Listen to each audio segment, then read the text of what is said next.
Este es el trabajo de matemáticas de tasa de variación media y curvatura y punto de inflexión.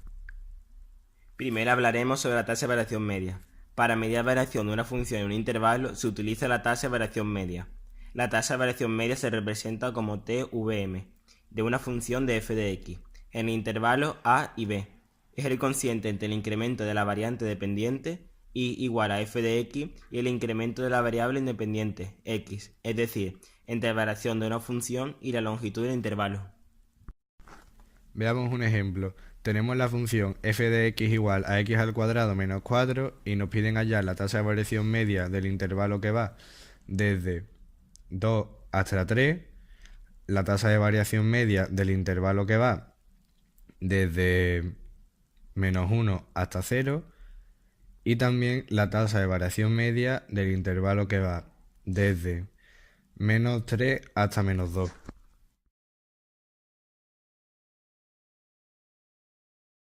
La fórmula de la tasa de variación media de un intervalo AB es igual a f de b menos f de a partido de b menos a.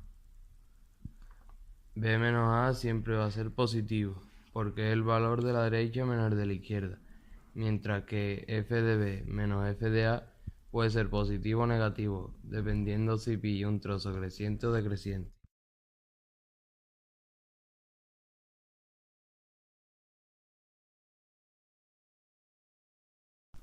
La tasa de variación media del intervalo 2-3 es igual a f de 3 menos f de 2 partido de 3 menos 2.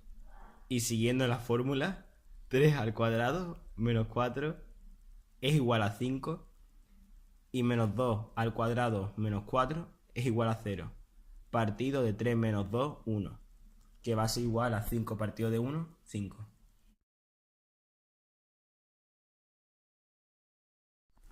Ahí estaría el punto 2, que se ve reflejado en la imagen de f de 2. Ahí estaría el punto 3 y arriba del todo estaría f de 3.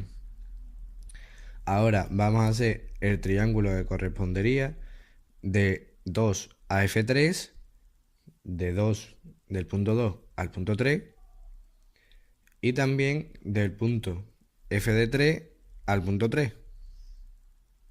Bueno, fallo técnico.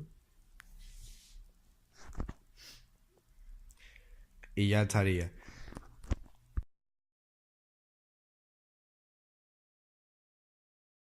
Vamos a calcular la tasa de variación media del intervalo menos 1, 0, que es igual a f de 0 menos f de menos 1 partido de 0 menos menos 1, que es más 1, que es igual a menos 4 menos 1 al cuadrado menos 4, que es menos 3, y con el menos de delante se queda más 3. Partido de 1 es igual a menos 1. Aquí observamos el punto menos 1 y f de menos 1. Aquí el punto de 0 y f de 0.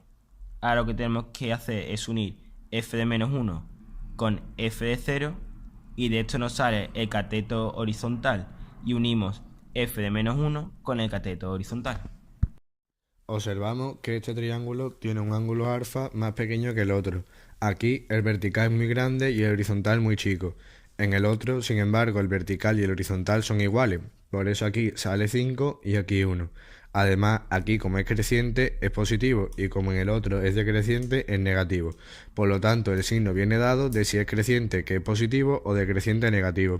Si el número es muy inclinado es un número más grande y si es menos inclinado un número más pequeño.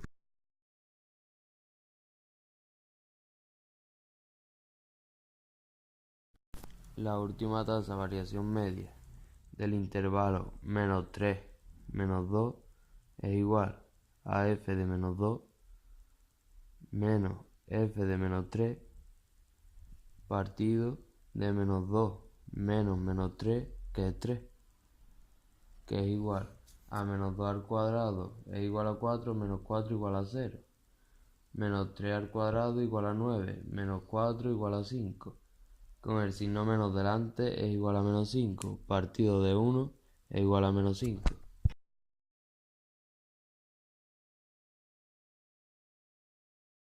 Observamos que la primera y la tercera tasa son iguales, solo que tienen el signo cambiado, porque esta función es simétrica.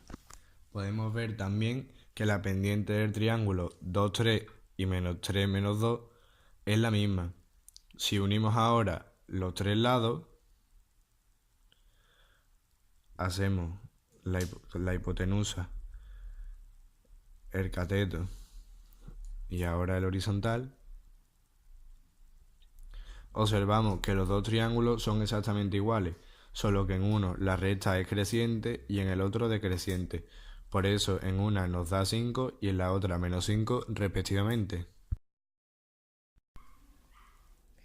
Una función es cóncava en un intervalo de su dominio si para cualquier par de valores a y b del intervalo el segmento que une los puntos a y f de a y b f de b queda por debajo de la gráfica. Una función es convexa en un intervalo de su dominio si para cualquier par de valores a y b del intervalo el segmento que une los puntos a y f de a y b f de b queda por encima de la gráfica. Una función tiene un punto de inflexión en x igual a si en ese punto la función cambia de curvatura, es decir, si pasa de ser cóncava a convexa o viceversa. El punto x1 es un punto de inflexión, pues en él la función pasa de ser convexa a cóncava. Análogamente, el punto x2 es también un punto de inflexión, al pasar en él la función de ser cóncava a convexa.